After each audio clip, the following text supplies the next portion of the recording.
اعوذ باللہ من الشیطان الرجیم بسم اللہ الرحمن الرحیم قال رسول اللہ صلی اللہ علیہ وسلم لا يدخل الجنۃ من کان فی قلبہ مثقال ذرۃ من کبر رب اشرح لی صدری ویسر لی امری واحلل عقدۃ من لسانی یفقہوا قولی رب یسر ولا تعسر وتمم بالخیر آمین یا رب العالمین۔ اللہ کے رسول صلی اللہ علیہ وسلم کا ایک فرمان جس کا ایک جملہ میں نے آپ کے سامنے بیان کیا ہے اور پوری حدیث میں انشاءاللہ تعالیٰ بھی آپ کے سامنے ذکر کر دیتا ہوں۔ آپ صلی اللہ علیہ وسلم نے ارشاد فرمایا کہ لا يدخل الجنۃ من کان فی قلبہ مثقال ذرۃ من کبر، وہ شخص جنت میں داخل نہیں ہوگا جس کے دل میں ایک ذرے کے ہم وزن بھی کبر ہوگا۔ کبر سمجھتے ہیں آپ تکبر، تو آپ نے فرمایا کہ وہ شخص جنت میں داخل نہیں ہوگا جس کے دل میں ایک ذرے کے ہم وزن۔ اب ذرا غور کریں اس ترکیب پر، ایک ذرے کا ہم وزن کون سا مرکب ہے؟ اضافی۔ مرکب اضافی کی پہچان کیا ہے؟ کا کے کی، سمپل۔ تو ایک ذرے کے ہم وزن بھی جس کے دل میں کبر ہوگا وہ جنت میں داخل نہیں ہوگا۔ قال رجل، آپ صلی اللہ علیہ وسلم کے اس فرمان پہ ایک شخص نے پوچھا کہ اللہ کے رسول صلی اللہ علیہ وسلم، ان الرجل، ایک شخص جو ہے، یحب ان یکون ثوبہ حسنا، ایک شخص ہے اور وہ چاہتا ہے کہ اس کے کپڑے اچھے ہوں، وَنَعْلُهُ حَسَنَةً، اور وہ یہ بھی چاہتا ہے کہ اس کے جوتے اچھے ہوں۔ یعنی ایک شخص اچھے کپڑے پسند کرتا ہے، اچھے جوتے پسند کرتا ہے، تو کیا یہ بھی تکبر ہوگا؟ کیا یہ بھی کبر کے ضمن میں آئے گا؟ تو آپ صلی اللہ علیہ وسلم نے فرمایا کہ ان اللہ جمیل یحب الجمال، اللہ تعالیٰ تو خود خوبصورت ہے اور وہ خوبصورتی کو پسند کرتا ہے۔ یہ تکبر یا یہ کبر نہیں ہے۔ پھر آپ نے کبر کو ڈیفائن کیا۔ آپ صلی اللہ علیہ وسلم کی کبر کی ڈیفینیشن کو ذرا غور سے سنیے گا۔ آپ نے فرمایا کہ الکبر، کبر ہے، کیا ہے؟ بطر الحق وغمط الناس۔ یہ دونوں کنسٹرکشن میں آپ کے سامنے لکھتا ہوں اور آپ غور کیجئے گا کہ کیا یہ مرکب اضافی کنسٹرکشنز ہیں یا نہیں۔ آپ صلی اللہ علیہ وسلم کبر کو ڈیفائن کر رہے ہیں کہ کبر ہے بطر الحق۔ دو اسم آپ کو نظر آئے، پہلے اسم پر الف لام بھی نہیں ہے، تنوین بھی نہیں ہے۔ آپ کا ذہن گیا کہ مرکب اضافی کنسٹرکشن بن رہی ہے۔ کنفرم آپ اس وقت کریں گے جب اگلا اسم آپ کو مجرور نظر آئے گا، تو اگلا مجرور ہے، لہٰذا کنفرم ہو گیا کہ یہ ترکیب مرکب اضافی ہے۔ پھر آپ نے فرمایا وغمط الناس،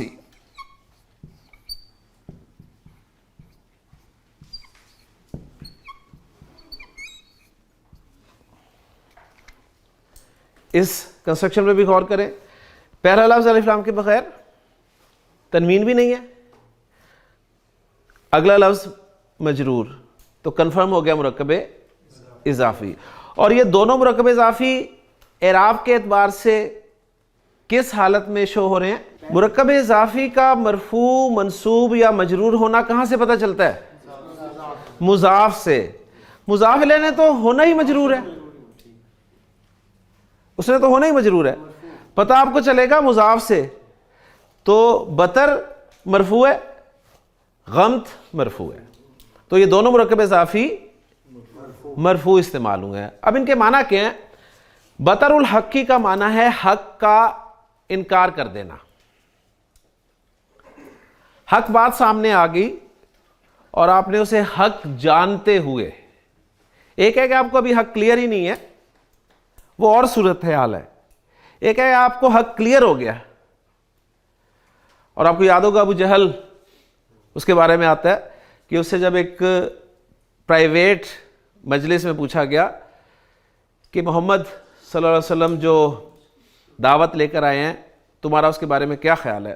تو اس نے کہا کہ بالکل حق ہے، بالکل حق ہے۔ تو اس نے حیران ہو کے کہا تھا کہ اگر حق ہے تو مان کیوں نہیں لیتے؟ تو اس نے جواب یہ دیا تھا کہ اگر میں نے محمد صلی اللہ علیہ وسلم کی دعوت کو مان لیا تو ہم نے ہمیشہ ان کے ساتھ کندھے سے کندھا ملا کر کام کیا ہے. انہوں نے جو بھی خدمات کی حاجیوں کی، ہم نے بھی اسی طرح خدمات کی ہیں. اگر آج میں نے ان کی دعوت مان لی تو مجھے ان کے نیچے لگ کے رہنا پڑے گا، یہ مجھے قبول نہیں ہے. تو یہ ہے اصل میں کبر. حق آیا سامنے اور حق کو حق مانتے ہوئے اس کا انکار کر دینا. تو آپ نے فرمایا کہ کبر بطر الحق کی ہے اور غمت الناسی ہے. غمت الناسی کا مطلب ہے لوگوں کا حقیر جاننا، یعنی لوگوں کو حقیر سمجھنا. تمہارے پاس اچھے کپڑے ہیں، اچھے جوتے ہیں، اچھا گھر ہے، اچھی گاڑی ہے، لیکن اس کے بعد تم اپنے آپ کو انسان ہی نہیں سمجھ رہے. اپنے آپ کو تو چلو سمجھ رہے ہو، دوسروں کو انسان نہیں سمجھ رہے. تو یہ ہے کبر. دین کبھی نہیں یہ کہے گا آپ کو کہ آپ ہمیشہ گندے میلے رہیں. اللہ نے آپ کو دیا تو اس کا اظہار ہونا چاہیے. اللہ کے رسول صلی اللہ علیہ وسلم کے پاس ایک شخص آیا نا، آپ نے پوچھا بھئی حالات کیسے ہیں؟ کہ اس نے کہا جی اللہ کا بڑا کرم ہے. اور حال یہ تھا کہ کپڑے اس کے میلے تھے، بال الجھے ہوئے تھے.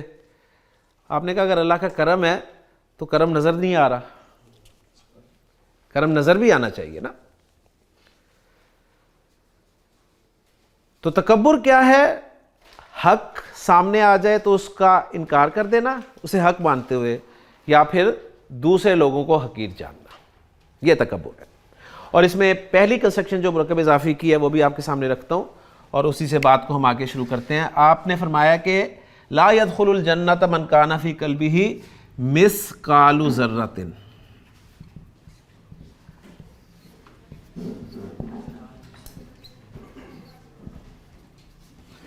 مثقال ذرۃ مرکب اضافی ہے کہ نہیں ہے؟ پہلا اسم الف لام کے بغیر، تنوین کے بغیر. آپ کا ذہن گیا کہ مرکب اضافی بن رہا ہے. کنفرم کریں گے آپ جب اگلا اسم مجرور ہوگا تو اگلا مجرور ہے. پھر مثقال ذرۃ اعراب کے اعتبار سے کس حالت میں استعمال ہوا ہے؟ مرفوع. پتہ کہاں سے چلے گا؟ مضاف سے. یہی کنسٹرکشن آپ کی قرآن مجید کی سورہ مبارکہ میں استعمال ہوئی ہے. فَمَن يَعْمَلْ مِثْقَالَ ذَرَّةٍ، وہاں پر مثقال ذرۃ منصوب استعمال ہوئی ہے. اچھا، اب یہاں پر آپ تھوڑا غور کریں کہ اوپر والی دونوں کنسٹرکشن میں مضاف الیہ پر الف لام داخل ہوا ہوا ہے. اس کنسٹرکشن میں مضاف الیہ پر الف لام داخل نہیں ہوا ہوا. میں نے کل آپ کو کہا تھا کہ ہم نے مضاف الیہ پہ الف لام داخل کرنا ہے. کیوں کرنا ہے؟ اس لیے کہ ہمیں مضاف پر الف لام داخل کرنے سے روک دیا گیا ہے، تو ہم نے ضد میں آ کے کرنا ہے. اس لیے جتنی کنسٹرکشنز ہم نے کل کی تھی ان سب میں ہم نے مضاف الیہ پر الف لام داخل کیا تھا. لیکن جیسے کہ آپ نے اس حدیث میں دیکھا مثقال ذرۃ مضاف الیہ پہ الف لام نہیں آیا. قرآن مجید کی آیت میں یہی لفظ استعمال ہوا، وہاں پر مثقال ذرۃ استعمال ہوا اور وہاں پر مضاف الیہ پہ الف لام داخل نہیں ہوا. تو مضاف الیہ پہ الف لام اگر داخل نہ ہو تو پھر معنی میں کیا فرق پڑتا ہے؟ یہ الف لام کے ساتھ بھی آ سکتا تھا نا. یہ ہو جاتا ہے مثقال الذرۃ، الذرۃ ہو جاتا.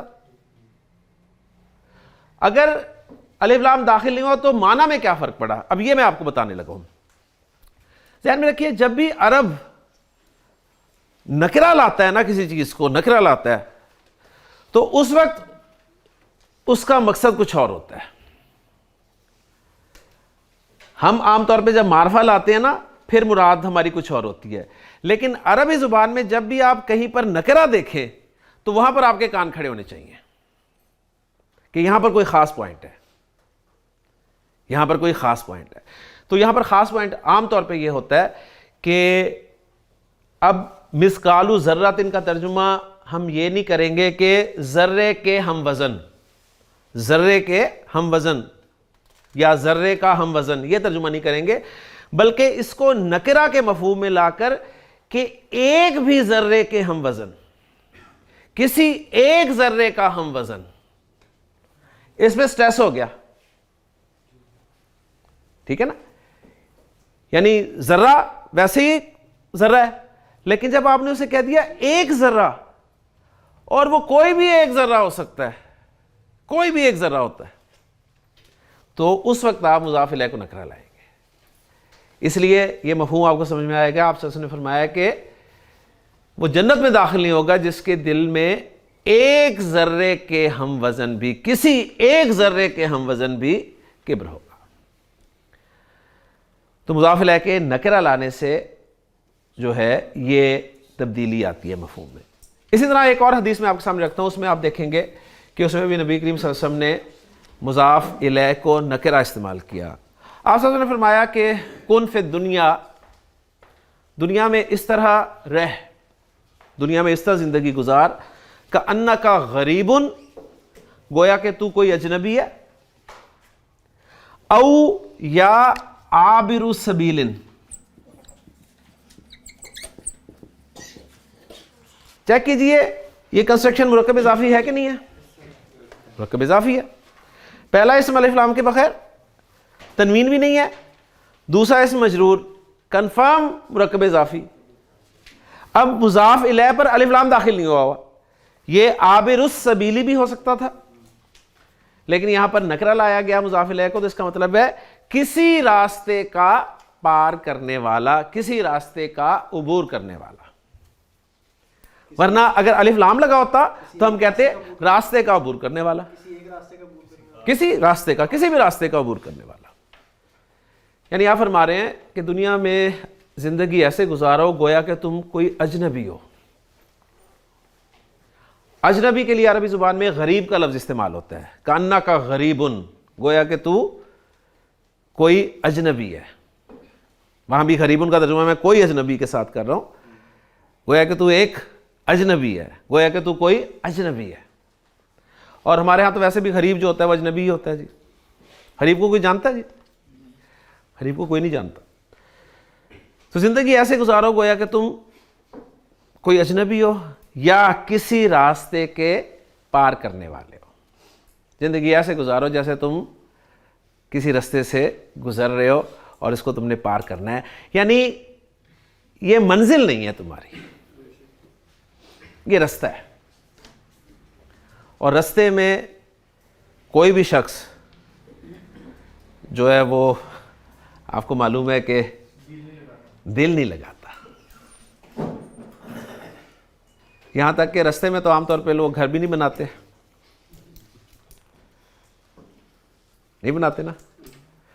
یہاں پر مجھے وہ بات یاد آ جاتی ہے، حضرت نوح علیہ السلام کے پیروکار آپ کے پاس بیٹھے ہوئے تھے ایک دن. تو ان کے پاس، حضرت نوح کے پاس ایک عورت آئی، اس نے کہا کہ اللہ کے رسول، اللہ سے دعا کریں کہ میرے بچے بڑی چھوٹی عمر میں فوت ہو جاتے ہیں، چھوٹی چھوٹی عمر میں فوت ہو جاتے ہیں. کوئی 350 سال کا ہو کے فوت ہو جاتا ہے، کوئی ابھی 300 سال کا نہیں ہوتا فوت ہو جاتا ہے.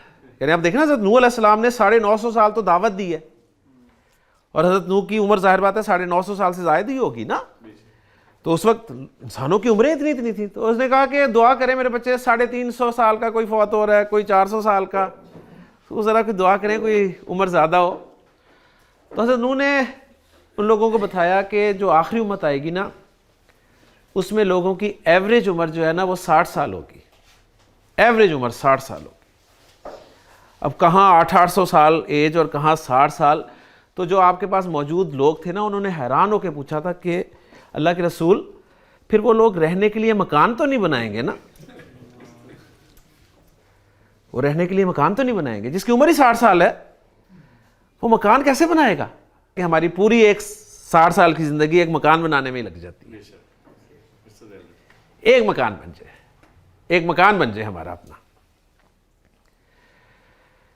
بس بات وہی ہے کہ باتیں سمجھ میں آئیں تو ہی کچھ ہوتا ہے.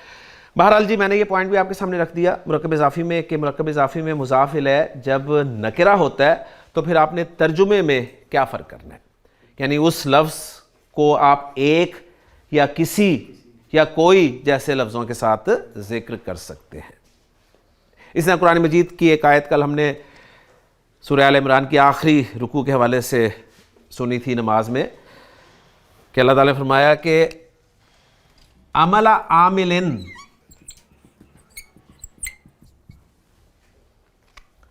عمل الف لام کے بغیر، تنوین کے بغیر، اور منصوب استعمال ہوا ہے. مرکب اضافی کی طرف ذہن جا رہا ہے، کنفرم ہو گیا، اگلا اسم مجرور ہے. تو اب اس کا ترجمہ کریں گے کسی عمل کرنے والے کا عمل. اللہ تعالیٰ نے فرمایا کہ میں کسی بھی عمل کرنے والے کا عمل ضائع نہیں کروں گا، خواہ وہ مذکر ہو خواہ مؤنث ہو. ہے نا سورہ آل عمران کا آخری رکوع جو ہے اس میں لا اضیع عمل عامل منکم، ٹھیک ہے، چاہے وہ کوئی مرد ہے چاہے عورت ہے. تو جب بھی مرکب اضافی میں آپ کو مضاف الیہ نکرہ ملے تو پھر آپ نے اس مضاف الیہ کا ایک کوئی یا کسی جیسے لفظوں کا اضافہ کر کے ترجمہ کرنا ہے. مرکب اضافی ہمارا تیسرا مرکب ناقص ہے اور یہ ابھی جاری رہے گا. جیسا کہ میں نے آپ کو کل بتایا تھا کہ قرآن مجید میں اور حدیث میں سب سے زیادہ استعمال ہونے والا مرکب ناقص جو ہے وہ مرکب اضافی ہے. تو اب ہم مزید کچھ ایگزامپلس کرتے ہیں. کل ہم نے جتنی بھی ایگزامپلس کی تھیں وہ سب کی سب مضاف اور مضاف الیہ کے واحد ہونے کے اعتبار سے تھیں. آج ہم مضاف میں بھی اور مضاف الیہ میں بھی مثنیٰ اور جمع کے الفاظ جو ہیں وہ استعمال کریں گے. کل ہم نے کہا تھا جی زید کی کتاب، تو ہم نے عربی بنائی تھی کتاب زیدن، زید کی کتاب. اب میں کہنا چاہتا ہوں زید کی دو کتابیں، زید کی دو کتابیں. دو کتابوں کی عربی کتابانی. تو کتابانی لفظ جو ہے یہ مضاف بنے گا اور مضاف کے لیے دو شرطیں جو ہیں وہ ذرا پڑھیں. الف لام بھی نہیں آئے گا، تنوین بھی نہیں آئے گی، اور اگر وہ اس مثنیٰ یا جمع سالم مذکر ہوگا تو اینڈ پہ آنے والا نون بھی نہیں آئے گا. صحیح؟ تو میں ذرا پورا لکھ دوں. یہ دونوں میں نے عربی لکھ دی. زید کی دو کتابیں. اب میں اپلائی کر رہا ہوں رولز. کتاب آنی کا نون ڈراپ ہو جائے گا اور یہ بچ جائے گا جی کتابہ، اور زید صاحب جو ہیں وہ مجرور ہو جائیں گے. تو کنسٹرکشن بن گئی کتابہ زیدن، کتابہ زیدن. اللہ کا رسول کیا عربی ہے اس کی؟ رسول اللہ. اب میں کہنا چاہتا ہوں اللہ کے دو رسول، اللہ کے دو رسول. صحیح؟ تو دو رسول، رسولانی.